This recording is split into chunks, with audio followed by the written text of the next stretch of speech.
Broadcasting live from the True Crime Today studios to the world. This is Murder in the Morning with Tony Bruschi and Stacey Cole. From the Hit Killers Podcast, Murder in the Morning. Sarah Boone, the Suitcase murderer trial that's set to begin in Florida. If you're playing along at home and watching anything other than true crime like the weather or news, there's a major hurricane about to hit Florida as of this recording, and Sarah's been saved by the hurricane, at least for a week. Well, if there's a courthouse left to go to, that's the other thing. I need to figure out exactly where this is. My mom is currently in the path of this hurricane, so yeah. It's a category 5 as of our recording right now. Oh, it is? Really? They just upped it this morning. Mm-hmm. Is this expected to sustain to 5 as it goes in?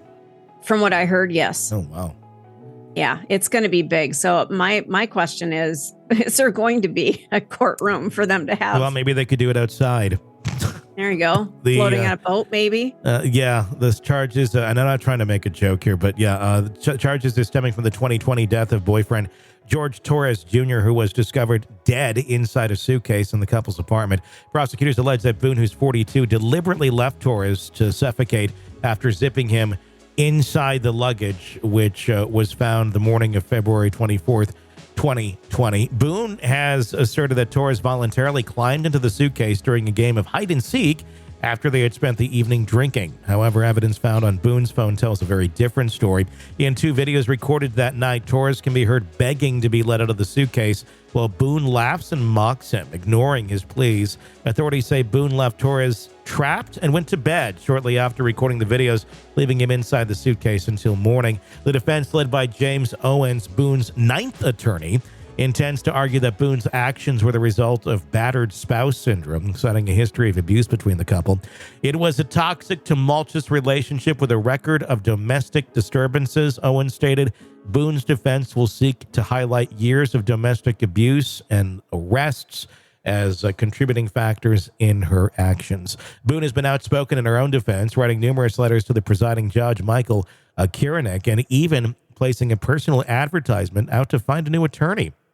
Owens, who volunteered to represent her after Boone's previous 8 attorneys withdrew due to her behavior, maintains that she has a story that must be heard. The details of the crime are far more complex than they appear on the surface, Owens commented. Sarah Boone has experienced significant trauma, which we believe played a role in the events leading up to Mr. Torres' death. On October 7th, Boone rejected a plea agreement that would have allowed her to plead guilty to manslaughter and serve 15 years in prison. By rejecting the offer, she risks a minimum of 22.5 years behind bars with the potential for a life sentence if convicted. Boone's decision to proceed to trial underscores her desire to tell her side of the story despite the considerable risks involved. Or, I don't know. I'm going to guess maybe more of a personality disorder, considering she's gone through 9 attorneys. The trial start was initially set for October 7th. But forecasted hurricane has now forced the courthouse to close, leading to a 1-week delay. Jury selection is now scheduled to begin on October 14th, with the trial expected to draw significant public attention due to the disturbing nature of the evidence and Boone's ongoing claims of self-defense. Boone's defense team will face a challenging case as prosecutors seek to use the video evidence to portray Boone as a callous and unremorseful individual. Prosecutor Linda Driscoll stated, "These videos speak volumes. You can see the victim pleading for his life, and the defendant is simply ignoring him. That kind of indifference speaks to the intent." So, saved by the hurricane. Well, for now, It's all right because I'm saved by the hurricane. You know, I know that we need to do a trial. I know that's the way our system works, but this just seems so. She did it. Well, we know we're not arguing that she didn't do it. We know she did it, but we're arguing more so: is this manslaughter, or is this first-degree murder? Is this second-degree murder? What is this that we're looking at here? And that's what the point of it is. Yeah, I appreciate you restructuring that thought process, because I'm just sitting here going, this just feels like such an incredible waste of time. Yeah. Well, I mean, it's more so determining, I think, how long should Sarah Boone go away, if at all, depending on how this is looked at. You know, she doesn't seem like the brightest bulb from what we've seen thus far. I actually kind of believe her that she wasn't intentionally trying to kill him. I just think she was an idiot that got drunk and thought she was being silly. And then, oh, fuck, I fell asleep when he was in the suitcase. And yeah. You know, you're responsible for what you do when you're intoxicated, but you don't know what you're doing. So it leaves a little bit of question there. Sarah needs to face consequences for her actions, without a doubt.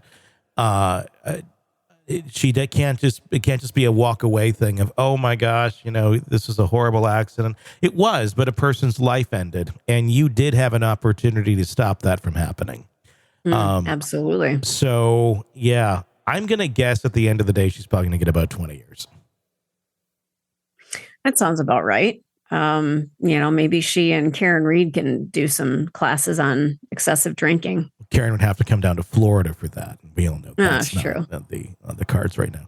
But maybe if Proctor got involved somehow in this, you know, that could be another interesting tie-in to this case. But there you go. Next week, Sarah Boone, the Suitcase trial will begin, and we will bring you all of the audio right here. You're in the thick of a true crime saga, every detail sinking in. And then, wham, a commercial about something you couldn't care less about. It's like being served a microwaved dinner at a 5-star restaurant. But it doesn't have to be this way. Go for True Crime Today Premium Plus on Apple Podcasts. With True Crime Today Premium Plus, you get uninterrupted, ad-free episodes, extended interviews that dig even deeper into the muck, and early access so you can brag to your friends. It's like ordering the secret menu at a crime buffet. So, search for True Crime Today Premium Plus on Apple Podcasts, subscribe, and savor every twisted detail without interruption.